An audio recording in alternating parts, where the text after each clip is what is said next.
ท่านผู้โดยสารคะเราแนะนำท่านมาถึงท่าอากาศยานนานาชาติภูเก็ตเรียบร้อยแล้วค่ะเวลาในขณะนี้คือ 11:15 นาทีค่ะขอความกรุณายังคงปิดโทรศัพท์มือถือนั่งประจำที่จนกว่าเครื่องจะจอดสนิทและสัญญาณรัดเข็มขัดนิรภัยดับลงกรุณาตรวจสิ่งของเอกสารการเดินทางของท่านให้เรียบร้อยก่อนลงจากเครื่องและโปรดระมัดระวังเมื่อเปิดที่เก็บของเหนือศีรษะค่ะสำหรับท่านผู้โดยสารที่เดินทางมาจากต่างประเทศและผ่านพิธีการตรวจคนเข้าเมืองแล้วที่ท่าอากาศยานสุวรรณภูมิกรุณาไปรับสัมภาระฝากใต้ท้องเครื่องของท่าน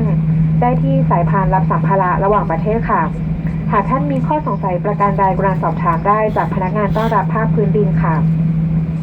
ในนามของสายการบินบางกอกแอร์เวย์และสายการบินพันธมิตรกัปตันจรัส Ladies and gentlemen, we have now landed at Phuket International Airport. The time now is 11:15 p.m. Please